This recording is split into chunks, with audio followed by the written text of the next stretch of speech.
Welcome, everybody, to Someone Gets Me. I have a great guest for us today. Brian Mahan is actually in Mexico City now, but he's from California. And I met him through a friend of mine, and he is amazing. You are going to love listening to what he has to say. He's very wise when it comes to shame and trauma and resiliency and just having a vibrant, amazing life. So today we're going to talk about how to live a resilient, vibrant life following kinds of chaos or trauma or all of those things that sometimes people think make us stay down. He's going to show us how to rise above it. So welcome to the show, Brian. Thank you. So glad to be here. Oh, this is going to be so fun. But I do have a couple questions before we dive really deep into the work you do. And that is, tell us a little bit about how you got started along this line of work, because it's very intense and very healing and very amazing. But how did you get here? Well, I got into the work originally as a client because I had spent pretty much my entire adult life trying to heal. I tried every pill, potion, and powder. I sat at the foot of every guru. I prayed, I meditated, I medicated, I yogaed myself into a stupor. I went to every workshop and retreat. I read every book except for the one on self-sabotage that I never finished. And I felt like I was kind of getting better a bit along the way. And then I had a catastrophic car wreck in 2003, at the end of 2003. And after that car wreck, it seemed as though everything I thought I had healed came back in spades, as if it had progressed over time. How sometimes they say in the realm of AA or Alcoholics Anonymous that when you pick up drinking, you don't pick up drinking where you left off. You pick up drinking as if it had been progressing the whole time. Right. And so that was the kind of feeling that I had, is that, all the progress I thought I had made, all the shifts and changes and growth that I thought I had made seemed to just come back in spades. And it left me in the middle of the living room floor with the curtains drawn and the phones off and the lights out. And for several days on end, and I don't even know, to be honest with you, exactly how long everything was going on. But I was too afraid to tell anybody what was happening because I thought I was either cracking up or I had become possessed. In hindsight, I recognized that what I was having were panic attacks. But I spent, just days on end in what seemed like endless. Again, now I know it's panic, but I was just flopping around like a flounder on a hot rock in the middle of the living room floor. And my heart was pounding out of my chest, and I thought it was going to land on the floor beside me, and just stifling my screams because I didn't want the neighbors to hear. And finally, one day I was able to peel myself off the floor and make it across town to see my first point in health at the time, Dr. Connie. I went in and I sat down with her and I said, "Connie, I need a referral." And she said, "What's going on?" And I said, "I need an exorcist." And she looked at me and she was like, "Honey, what's going on?" Right. So I told her what was happening, and she said, "You don't need an exorcist. You need a trauma specialist." And so thank God I didn't go to a priest. It could have been a very different turning point in my life. Anyway, so I was sent to a Somatic Experiencing Practitioner. And in 3 sessions, my panic attack stopped. And I haven't had one in 17 years. And then after that 3rd session, the Somatic Experiencing Training, beginning one, it's a 3-year program, beginning one started in Los Angeles 2 weeks later. And so I just signed up. I was like, I don't know what voodoo this is, but I'm going to figure out what it is, And I'm so glad that I did, because I never thought in a million years I'd be where I am, doing what I'm doing, being able to palpably help people shift and change and transform their lives. Oh, what a story. So did you always have panic and anxiety and that kind of thing before the car wreck? No. It just happened after. Wow. And I think it came after I realized that everything I thought I had healed had come back, right? Because I had spent 25 years trying everything. And so now that everything was back, I was completely despondent and hopeless because I had already tried everything. In my mind, I'd already tried everything, Right. Right. and I thought, well, how am I, if none of it worked, then how do I move forward? And that just left me really pissed off that I survived the car wreck, Wow. because I didn't want to move forward at that point. If I was going to have to live, if my future was going to look like my past, I didn't want my future. Yep. Mm-hmm. It makes total sense, especially after 25 years of really working on yourself and then having that, like, oh no, it's all of it was for naught, and worse than that even. Wow. Right. I mean, it wasn't for naught. I mean, like I said, it seemed like some things were changing. I didn't send everyone I ever met running to the hills within 3 days of meeting them. I was able to spend longer periods of time with my family than I had been before.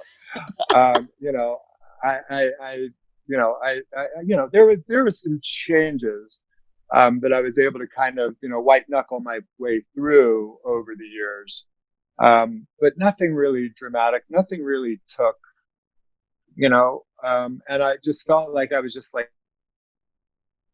inching along. And Wow. then when it all got ripped asunder, I just thought, I'm doomed. I'm done. I'm over. I don't want to live like this. Wow, that's wild. So tell us a little bit about what it was like growing up. Where were you raised? What was your life like before all of this?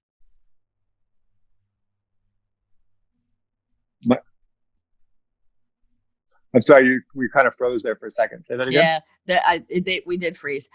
What was your life like before all this? Like, where were you raised? How would you describe Brian's younger years leading Mm-hmm. you into, like, even the idea of searching and learning and healing and growing? Like, how did you even get there? Because not too many men Right. do that. That's rare for men.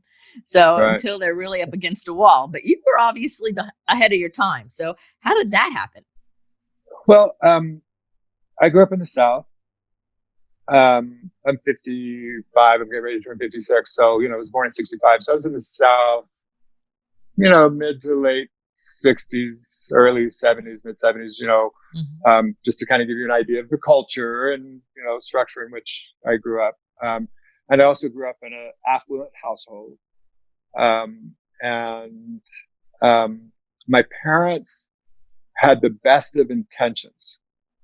They wanted to raise the three of us like we were fifth generation, blue-blooded, well-bred Southern gentlemen. But the problem is that my parents were nouveau riche in the sense that they both grew up in very difficult backgrounds. And my dad put himself through college and med school and, built a little real estate empire. So they were, new money in an old money world. Oh, okay. Right. Mm-hmm. And so with the best of intention, my mom, I'm sure, read every book on etiquette, and, there was an enormous amount of focus on our elocution and carriage and manners and all of that. And, if they wanted us to be embraced by this echelon of society that they didn't necessarily feel embraced by because they felt so different having come from their background. Right. But what that ultimately did was that I internalized that in such a way as a child that I was constantly being course corrected. It felt like, I'm sure it wasn't necessarily the case, but it felt like everything I said was corrected. The elocution, diction, vocabulary, etc. Every action I took was corrected. Everything about my physical appearance had to be spot on, not a hair out of place, not a grass stain on my jeans. Everything, every thought, word, and action, right, was course corrected. I've got messages showing up on my phone. Shoot, I wish I'd put on my do not disturb. I may have to do that in a minute. So what that taught me was there wasn't anything good about me. There wasn't anything that could be that I could say well enough. There wasn't anything that I could do well enough. Right. And I internalized that as that there's something wrong with me and there isn't anything good about me. And so I learned to be whoever I was around. I became a chameleon. So when I was around my mom, I tried to be my mom. And when I was around my dad, I tried to be my dad, and when I was around more than two people, I became invisible because I couldn't be everything Right. that everyone else was. Right. And so I learned to be still and quiet and disappear in groups. So I didn't realize it at the time, but that is, what we call shame, right? Yep. Shame is used in every culture since the beginning of time to socialize children and to protect the tribe or the family or the community. It's also used to establish power and maintain hierarchy. And so shame is a ubiquitous human experience. Yes. Right. And I grew up in the house of shame, halfway between the house of blues and the house of pancakes. And, I didn't know anything other than shame. Right. And so I didn't understand that me being so aloof was that I was dissociative. I didn't understand that my inability to socially engage and feel like I fit in and belonged anywhere was as a result of the shame that I felt for being different and other and not like everyone. Right. And so that made me shut down and shut down and shut down. But then I leveraged that chameleon-like skill set of how I became whoever I was around, and I became an actor because then I could lose myself. Sure. Right. I could emote without consequence. In fact, it was appreciated. Right. And so I could step on the stage or in front of the camera and I could be someone else entirely. From the sound of my voice to my carriage, to my posture, to the way I use my hands, et cetera, et cetera, et cetera. Everything changed for me when I stepped into character. And so I found a freedom and an abandon there, and so that's really kind of what drove me for most of my life.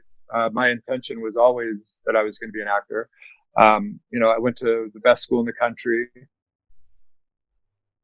I then moved to New York City and I did the waiter actor thing for a while. And then I booked a job that took me out to LA, and I landed in LA and thought, wow, I could live where there's sky. Right. And I could have a yard and I could have a house. So I just stayed in LA and I did the actor thing in LA for a long time. And then, December 21st, 2003, I had this car wreck and it just changed everything. Totally changed the trajectory. Wow. Yeah. So do you still do any acting? No, I haven't done anything in probably 20 years. Do you miss it? I miss it a lot in the sense of I miss performing, rehearsing, breaking a script down, ensemble, the people, but I don't miss auditions and casting and interviews and headshots and resumes and classes and, all the stuff you have to do to get the job. Right. So yeah, but I miss theater predominantly. Yes. One of the biggest losses for me during all this COVID is live theater. I love You like to attend? Yeah. I love to attend it. My mom was a concert pianist. And so from the time I was very young, my brother and I were basically only went to live theater or live concerts. Movies and those things didn't really happen in our home because we wanted, they wanted us to appreciate live events, which of course I still do. Beautiful. That's the big thing I miss right now are live events. And I'm like, and so you're talking about that. I'm like, I just want a live event, another one, just one.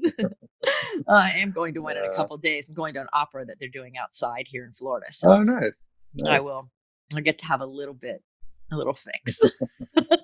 It's Oh, socially distanced, but all yeah. socially distanced and all outside on the water. And it's actually going to be we're going in the night of the performance is actually my birthday. So it's going to be the perfect birthday present out Oh, out right next to the water as the sun goes down beautiful. in Florida. You can't get it any better than that. Well, happy birthday. Thank you. It'll be fun. And I'm I like, did I did a live outdoor Shakespeare on Maui, nice. like back in the 90s. It was the most remarkable production I think I've ever been in. And it rained and we were outside, and people living on Maui are used to getting wet 4 or 5 times a day anyway. So the show went on. Right. And so we were doing Midsummer's Night's Dream and outside at night, and it was raining, and it was it was just all of it was just amazing. It's a full experience. Oh, I love it. So let's talk a little bit about about the work you do. And where I want to start is shame, what shame is, if you could define what that is for our listeners, and also trauma and how those go together and don't go together, and what's the foundation using those two things so people have an understanding, because I think a lot of people throw those words around these days, and I don't know that people really have an understanding of what they're talking about. So if you Right. could clarify that, I think that would be very helpful. Okay. I will try to do the Reader's Digest version. Yes, well, and then I'll always ask questions that will help expand it, believe me, because these are topics that are near and dear to my heart, especially the resilience and vitality piece we're going to get to. And right. And a lot of gifted people that listen to this podcast have a lot of trauma and shame, but they don't really understand that's what it is. Kind of like you didn't really understand that's what it was till later. And so, Right. and a lot of gifted people don't even know they're gifted until somebody like me comes along and says, well, that's an overexcitability, or you're gifted, or can't you see? So I kind of want to give them a little idea that, first of all, it doesn't mean you're bad, that you have these things going on, and there is hope on the other side of it. So if we could come from that place, that would be great. Absolutely. Okay. This is such a big question. All right. So, if I could distill it down, shame is covert and overt.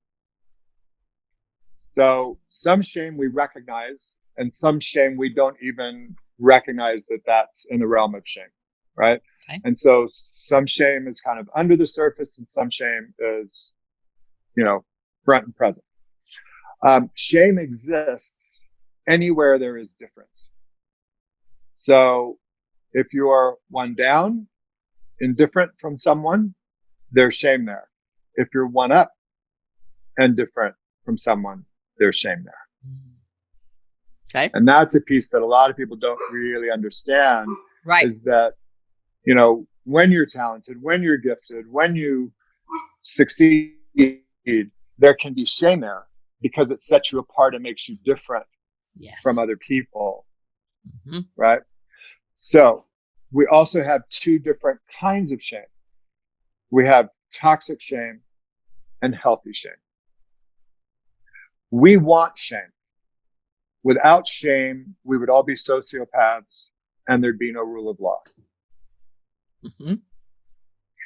Toxic shame is when we identify with I'm bad, I'm different, I'm other, I'm less than, I'm broken, I'm damaged, I don't fit in, I don't belong, I don't have value, right? So all of those kinds of the ways in which we identify with there being something wrong with us, we're damaged and broken and unfixable. And therefore, we're unlikable or unlovable. Right. So healthy shame, what we want to do ultimately in healing shame is we want to nurture, support healthy shame.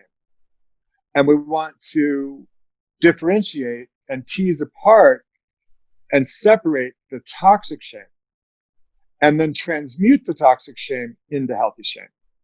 Now, in that in that alchemy, yeah. in that alchemy, we're given the superhero power of discernment. Mm. right? We don't have discernment as children. So if someone were to say to a child, ooh, gross, don't pick your nose, that's nasty. What the child hears is, ooh, you're gross and nasty because you picked your nose, right? So Right. the child identifies, I'm bad, I'm wrong, right? They don't differentiate between their behavior and themselves. Right. And so sometimes when that's so habituated over time and it becomes, such a part of our structure, our internal structure, even as adults, we have a difficult time differentiating between ourselves and our behavior. And so in the transmutation of toxic shame into healthy shame, if we can use this newfound superhero power of discernment to recognize and acknowledge that I make mistakes and it's okay. I am not perfect. And that's what makes me unique, right? It also helps us in socialization because shame exists around socialization because shame is used to socialize children, right? Mm-hmm. And so we have an internal instinctual drive, non-cognitive, irrational, illogical. We have an instinctual survival mechanism for a longing for belonging because we're 100% dependent upon others for our survival. And so even as an infant, we have an instinctual drive to connect, join, and maintain that relational connection no matter what, because our lives depend on it. Right. And so the experience of shame is the fear of the breaking of that interpersonal bridge. Mm. Because if I fall out of favor, I run the risk of being abandoned, neglected, shunned, or cast out. Mm-hmm.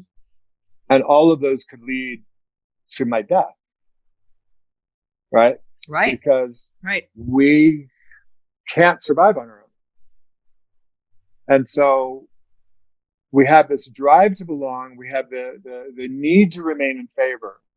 And so there's an instinctual physiological reaction that the body goes through when we're in the experience of being shamed. Illogical, irrational, because it's not cognitive. We can feel shame and be shamed, pre-verbal, pre-cognitive, pre-conceptual. Right. So it's not a neocortex, not a thinker process. It's a felt sense process, a lower brain instinctual drive for survival. And so the first thing that happens is we break social engagement. So oftentimes looking down and away, our brains get scrambled so we can't think clearly, providing we're at a stage in our lives where we can't think. Because like I said, this can happen pre-verbal, pre-cognitive.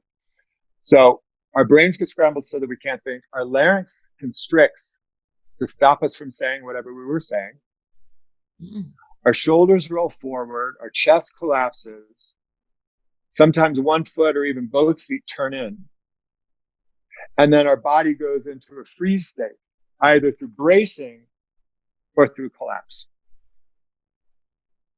And so imagine if that physiological reaction is habituated over time and it forms and informs who we are and how we think about ourselves, what we come to believe about ourselves, what we've come to believe other people believe about us.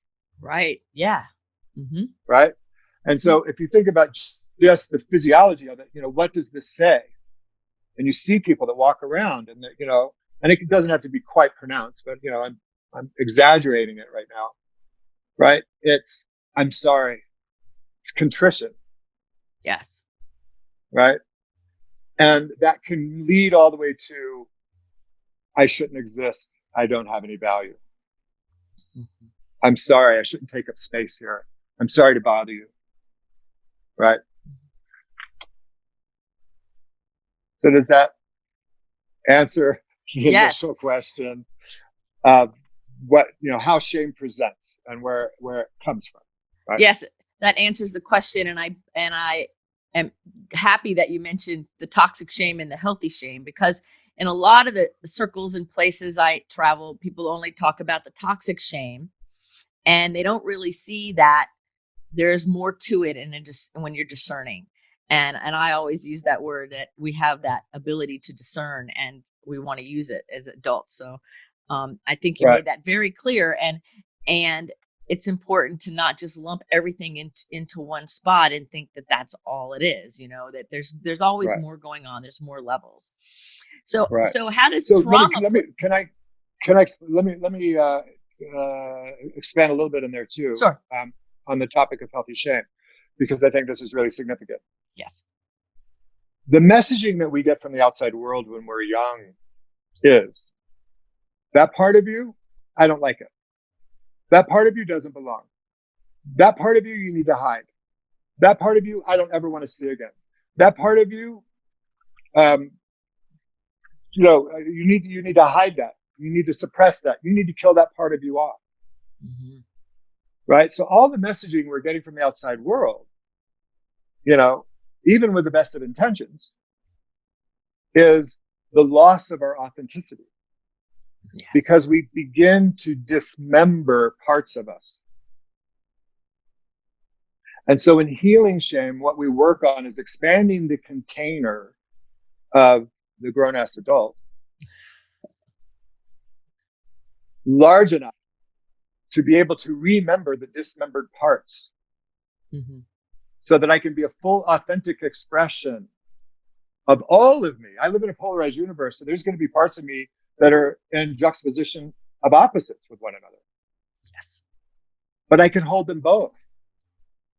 And with my discernment, when I go over to that group, I bring forward certain parts of me, because that group is bound together with values and principles and a way of thinking and behaviors and rules of law. And so in order for me to fit and belong and join, I bring forward those parts that are embraced in that group. And Right. I may hold other parts back, Mm-hmm. because when I go over to this group over here, I can bring forward those parts. And I may even hold back some of the parts that I brought forward over there. Right? So I get to be the full expression of myself. It's not being duplicitous or two-faced or anything like that. It's no, all of these parts of me exist. I embrace them all. And I have the discernment as to which parts of me I bring forward under which circumstances around which people. Right. I'm so glad that you brought that up, that you mentioned this, because I hear so many people say, well, if you bring part of you here and part of you here, then you're being dishonest or inauthentic. And I'm like, no, it's a yes and to all of it. It's being able Exactly. to know what part of, like it's a boundary thing, like what part of me gets to come out and play here is a different part that'll come out and play here. And it's not inauthentic at all. And yeah. Do you behave differently in a white tablecloth restaurant than you do a greasy spoon diner? Absolutely. Do you behave differently at church than you do at a football game? Yes. Right. And I dress differently too. Yeah. Right. So we bring out different parts of us in different environments, right, around different people, and we get to, join together. I mean, we go to a concert, right? Right. The thing that brings us together is the music. Right. But there are thousands of different people from all different walks of life who may not mix in another environment. Mm-hmm. Right.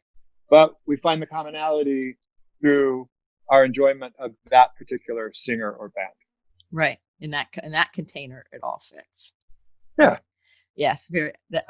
I love how you shared that, because I think it's so valuable for a lot of people to be reminded that there's no part that's bad. It's all just this. I just think it's neat, all the different facets of us humans, because it's fun. Yeah. We're multifaceted. Exactly. And multidimensional, That too. Yes. And gifted people think on multi-dimensions without effort. Right.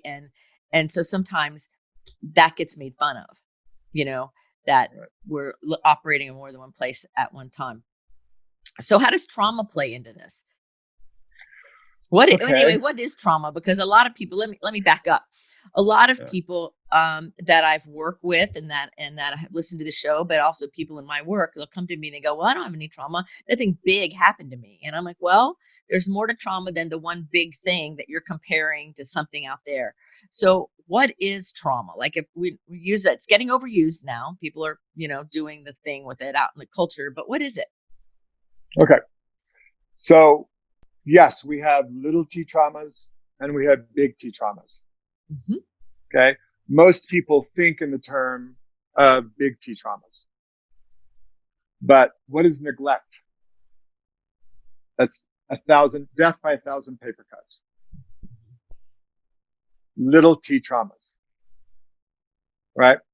So this is a really important distinction.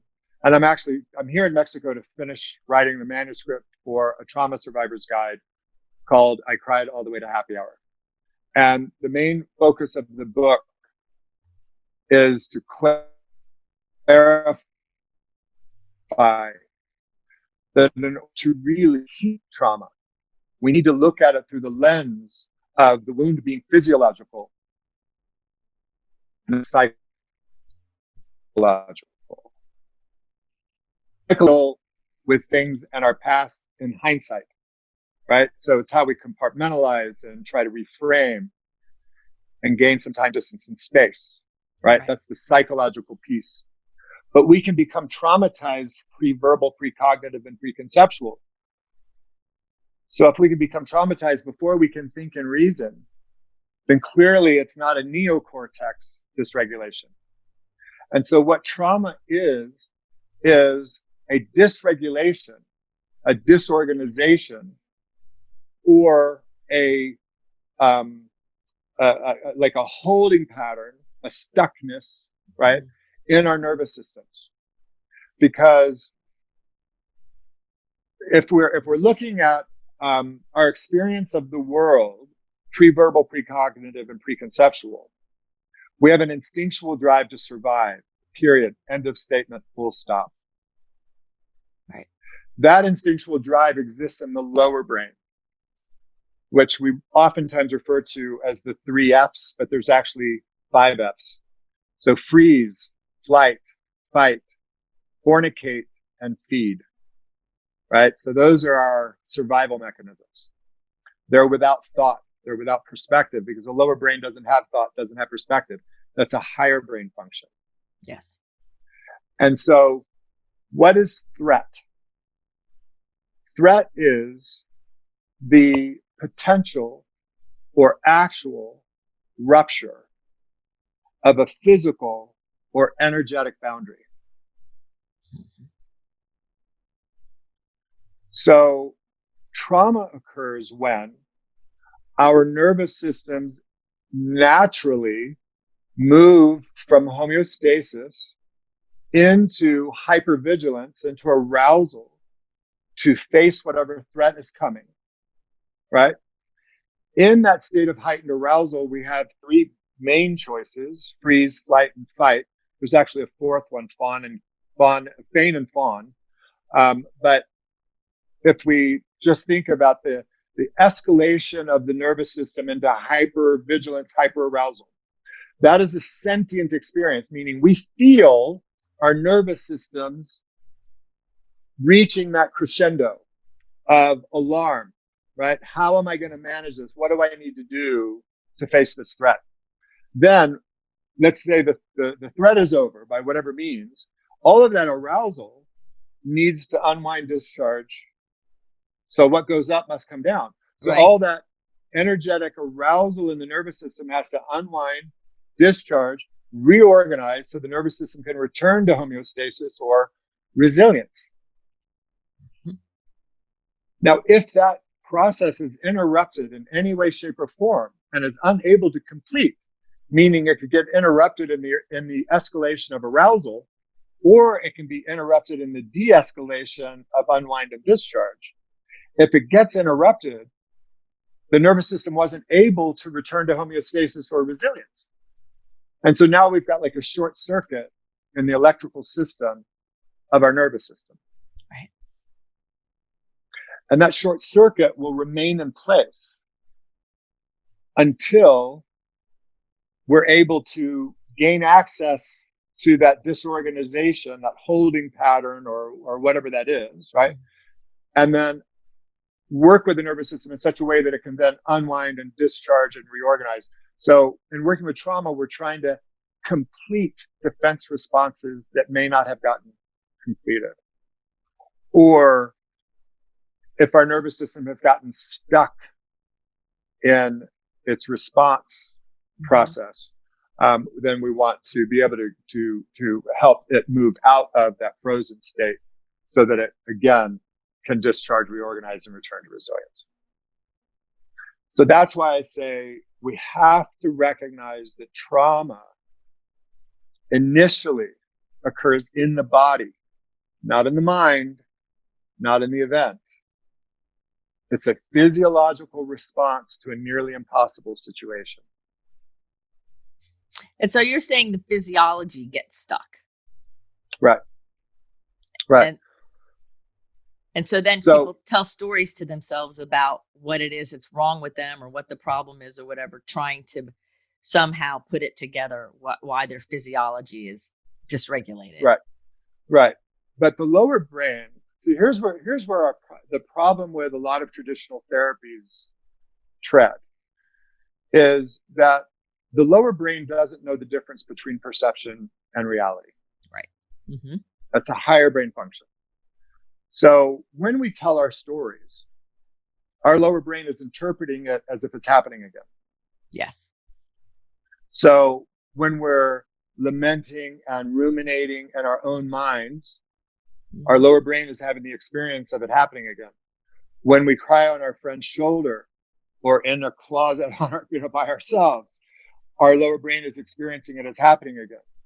Even when we're with therapists and healers of all sorts of varieties, if they don't understand that trauma is physiological, they may let the client tell their story beginning to middle to end, and therefore the client can be traumatized. And so the narrative in working with trauma, the narrative is not the holy grail. It's a springboard. It's what allows us to gain access to the physiology, which is where we then need to put our attention. So when I'm working with someone and there is narrative, because sometimes there isn't narrative, right? We can become traumatized, pre-verbal, pre-cognitive, pre-conceptual. We still have implicit memory. So we still have memory of it, just not cognitive memory of it, right? But and sometimes we can suppress our memories, and sometimes our explicit memory is so malleable we can change it and come to believe that the event was different than it actually was, right? Right. But the implicit memory is much more accurate, detailed, and long-lasting. And so that's the piece that we ultimately need to unwind and discharge. And so when I work with narrative, I take it out of order and little bits and pieces at a time, because I don't want the system to flood and go into overwhelm. I don't want to collapse into underwhelm. And I certainly don't want to deepen the scratch on the record. Right. Because, remember back in the day, we'd have a scratch in the record and we'd take the needle and, you try to just like get it that one little groove out because you don't want to miss any of the song, and then sometimes it just falls back in. Right. And you do that like 3 or 4 times, and that's where, that's where a lot of people are living and trying to work with their trauma. They just keep ending, they just end up in that scratch in the record. Right. And so we need to work with it in a different way so that that doesn't continue to happen. Right.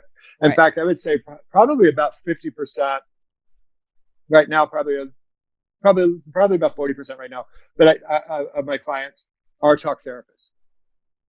And so when I have a new client who's a talk therapist, I have an initial rule, just for the first session or two, and that's no narrative. Because I want them to understand that we don't need the narrative in order to work with trauma and heal trauma. Right. And like you said, too much of the narrative can keep retelling the story and re-traumatizing, even if somebody is well-meaning. Like, tell me the story, because that's what we're reinforced with. But, I always tell people we have to outgrow the story, that the story is not it. That's the ticket. It's not the healing. It's not where we're headed. And so we're saying the same thing in that way. So what are some things, if somebody's listening to you right now, and of course I'm going to have all your contact information in the show notes and everything, because you do work with people internationally and this podcast is international. Beautiful. So if somebody's listening to you right now and they're going, man, I didn't even know I had all of that. And they're like, you're uncovering things and awarenesses for them. And they're having those ahas and those little epiphanies. And they say, okay, well, I want to see what to do. Is there anything that person could start to do kind of before they call you, or before they really start doing the work to kind of set the stage for them to see that they can be free? Well, I would have to say first and foremost that I truly believe that anyone can be set free. Yes, I believe that. We have to understand the malady and then use the right modality. Correct. Yes. Right. And so that's first and foremost. Right. So when we can switch the lens, or at least change the focus, and recognize that our past is real. It can't be changed. It existed and it still exists because it is the fabric of who we are today. Okay. We can't change the past, but we can change who we are and our relationship to it. Yes. Right? And so that's got to be the first shift. Then we have to take a look at what are the presenting symptoms that I struggle with, that I have been trying to change, transform, transmute, disconnect, distract, whatever those things are, right? Right? What is that stuff? And then where are the reenactments, the patterns, the habituations? Because that is the storyline that can help us track and trace back to the original wounds. Because when we have an original wounding experience, whether it's pre-verbal, precognitive, preconceptual, or during the developmental stage, or even later in our lives, when we have a wounding experience of any kind, whether even that wounding experience was perceived, right? Because we have very real reactions to that which we perceive. Yes. So perception exists in the imaginal realm and in the reality of our physiology, because we can become traumatized by something that doesn't exist in reality, right? We can overhear a story that happened to someone else, and it can have such impact on us that it dysregulates our system, right? We can form beliefs about other people and places and things based on other people's experiences, not even our own, right? Yes. So anytime we have a wounding experience, we form beliefs. We form beliefs about ourselves. We form beliefs around that environment, around whatever behaviors were going on, and whatever people were in the experience. And those beliefs are there to protect us in case a similar event were ever to happen like that again in the future. When we're in the process of the wounding experience, we're also calling upon defenses, coping mechanisms, survival strategies, right, to try to help us get through the experience. Then subsequent to the event itself, we then start bringing in ways of self-soothing and self-regulating. So all of that can get bound together. And now we've got this short circuit in the nervous system of the original wounding experience, the beliefs we formed, the defenses and coping mechanisms and survival strategies, the ways and means of self-soothing and self-regulating. All of that is all bound together within this cluster of the short circuit. Now, those beliefs are there to protect us, right? So they're there 24/7, monitoring the horizon. Is that person coming back? Is that event going to happen again? Am I in danger? And we know quantum physics and mechanics teaches us that we have a tendency to find whatever we look for. Yes, yes, yes. So even though we're scanning the horizon to avoid a similar situation, we're actually drawing it towards us, and we're being drawn towards it. Because in the reenactment, there's opportunity. Not everyone sees the opportunity. Not everybody seizes the opportunity. Yes. Most of the times when we're in a reenactment, the only thing we're thinking about is, oh, dear God, this again. Right. Okay, like, oh my God, I'm done with that. Yeah.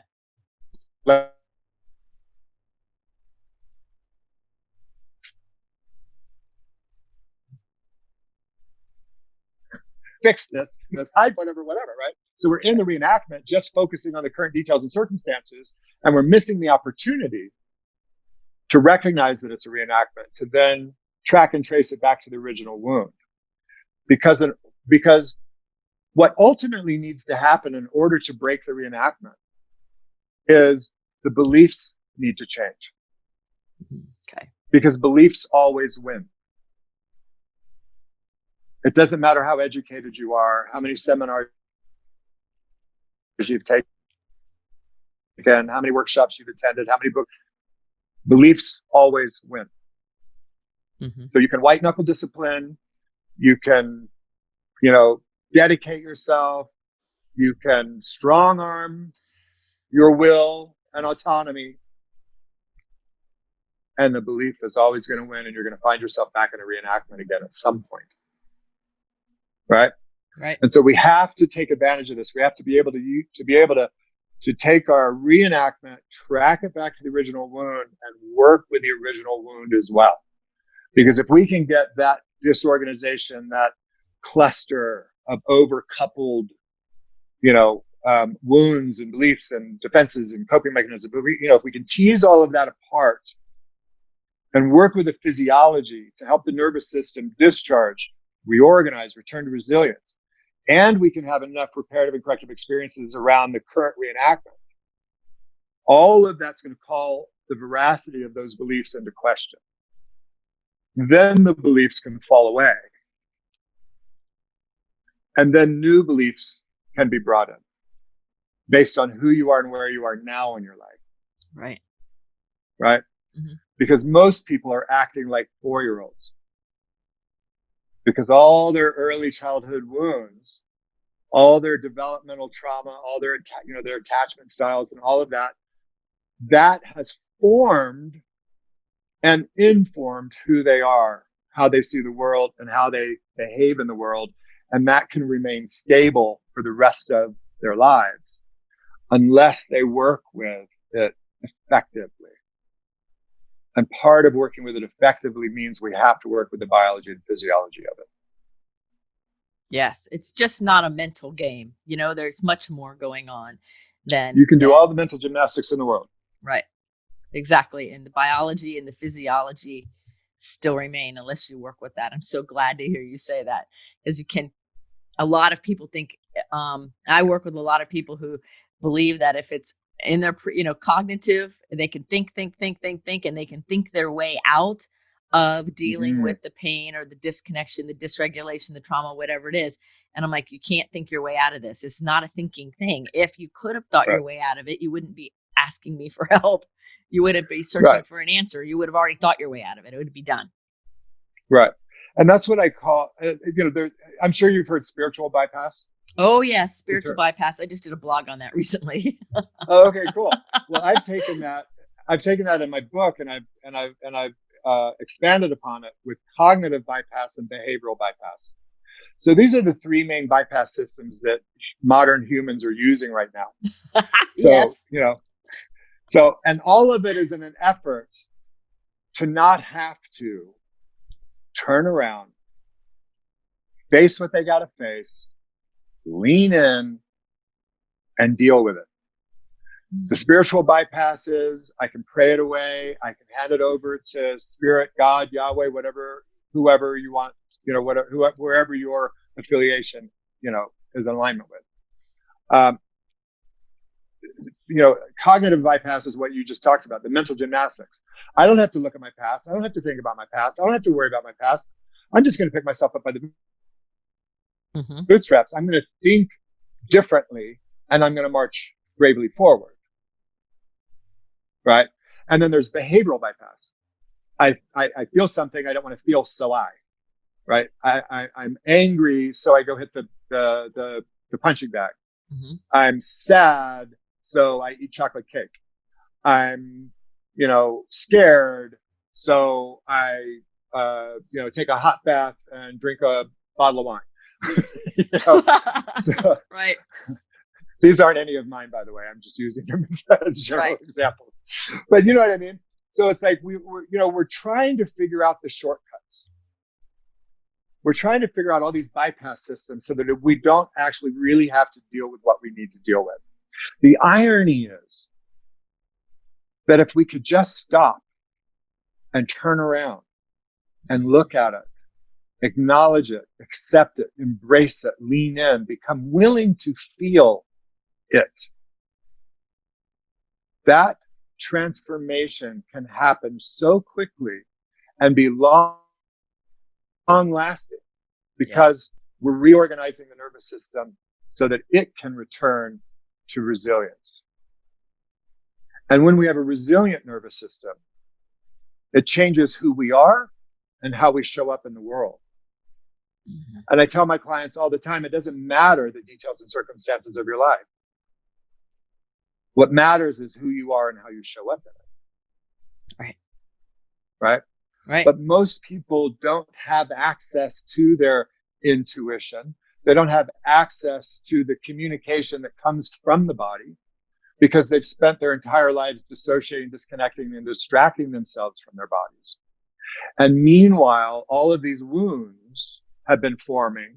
So our bodies are like a landmine field, a shop of horrors.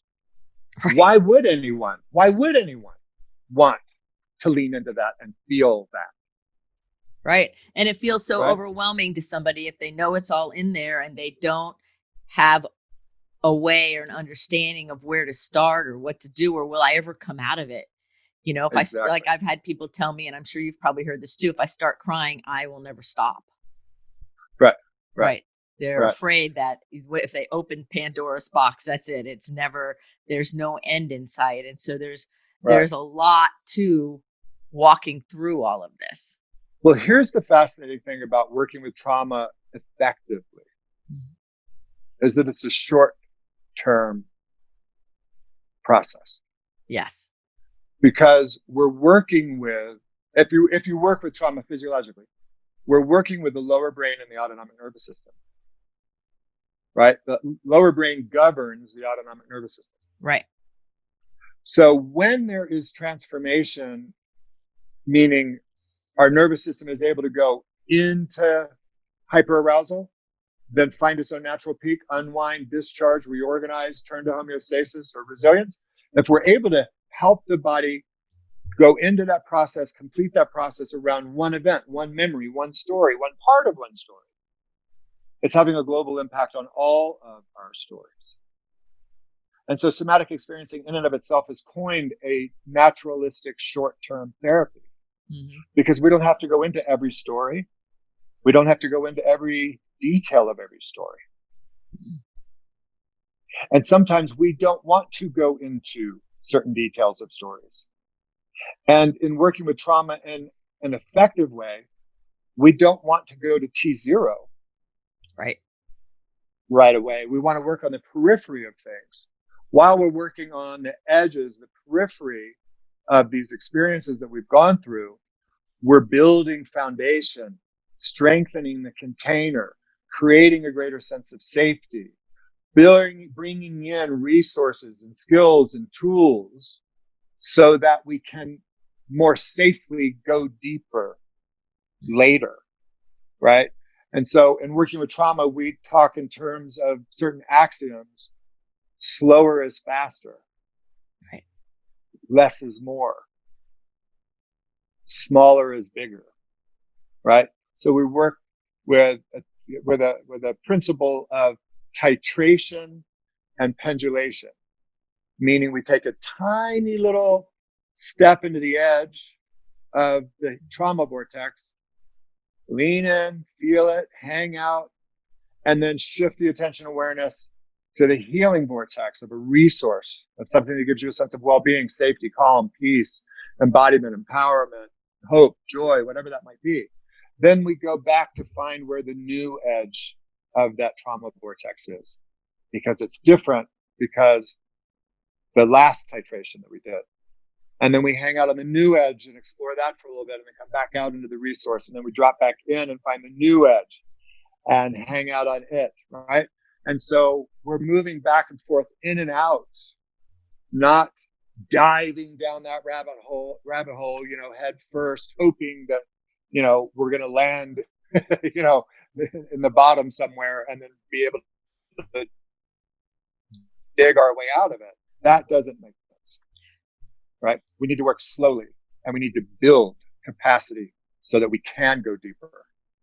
Right. And that's so important, because I hear so many people say, if I just dive all the way in and get to the core thing, and then it'll all be better. And I'm like, well, there's other strategies that work a lot better than that. You don't want to go dive all the way in like that. That's not the most humane way or the most effective way to heal something, especially if there's lots of facets to it and a lot going on.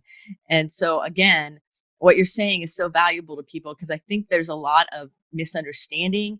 And I think a lot of people sometimes have so much desperation that they just jump and do things without really having somebody who's skilled and understanding really help them see that there is a way out. You can have your resilience and your vitality back.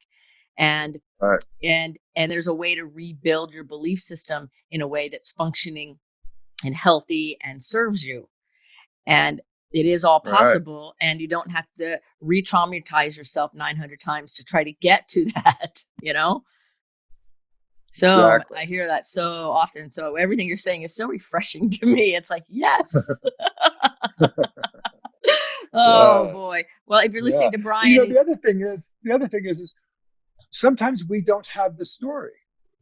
Right. Because it's precognitive, right? Yeah. But it doesn't mean that we don't have the dysregulation. Correct. Right. And sometimes our stories are just too painful to revisit. Mm-hmm. Right. So I work with clients, and I don't know what story it is that we're working with, even though they're working with it internally. Right. It's too much for them to speak out loud. Right. Right. But I can still work with that. Right. I can still help them move in and out of it and tease their nervous system, into unwinding and discharging so that it can reorganize. Right. Just like that. And that's another big part of it, is you don't have to keep telling the story. And sometimes it is too painful to speak, and sometimes you don't remember it, and you can still heal. You can still Absolutely. have your freedom, and you can still heal. There's hope no matter what. So any belief system people have that there's no hope for them or they'll be stuck there forever, what you're sharing is that there is a way to do it differently, and you can have your freedom. Absolutely. Yeah, that's awesome. I love it. It's so exciting to me. So I have a couple questions for you that are not work related, but I always love to ask because I think they're fun questions. Cool. One of them is, what is your most memorable food you've ever eaten? Oh, wow. My most memorable food I've ever eaten. Gosh, that makes me think of all the exotic places I've traveled. Yak butter? Yak butter. And it wasn't memorable because I enjoyed it. I hear it's really, really interestingly not so appealing to the taste buds of us. not so appealing. But one of the most memorable, appealing foods I've ever eaten is either my own guacamole or my own peach cobbler. Nice. Ooh, I love good guacamole. Next time I'm out in California, I'm knocking on your door. Make me some guacamole. I love guacamole. I love it. So everybody, if you're listening to Brian and you're loving what he's saying and talking about, or you want to reach out to him because you want to be free, his information is in the show notes. So reach out to him. and let him know that you heard him here and allow him to help you. So your last question of the day is, you've been such a great guest, and I could go on forever asking you questions. Wow. It's fascinating to speak with you. But our last question for this particular interview, I will say, is if we were going to have a billboard for the whole world to see that has a message from you on it for all people, what would your billboard say? Trauma is not a life sentence. Oh, that's a really good one. Trauma is not a life sentence, because it's not. You've given me and many other people so much hope from this interview. I thank you so much for being here with us and sharing things in such a way that all of us can grasp it. And hopefully the understanding will ring far and wide. So thank you very much, Brian, for being here from Mexico City when you're getting ready to go and finish your book. And I'm so excited to read it when it's out. So get it written. Will do. And thank you so much for having me. It's been an absolute pleasure, and happy to do it again anytime. All right. I'm sure I'll think of more topics for you to talk about. Thank you so much. So remember, everybody, to put your face to the sun so the shadows fall behind you, because you're a rock star and you're here on purpose with a purpose. So join me in letting your light shine, and be well until the next episode of Someone Gets Me.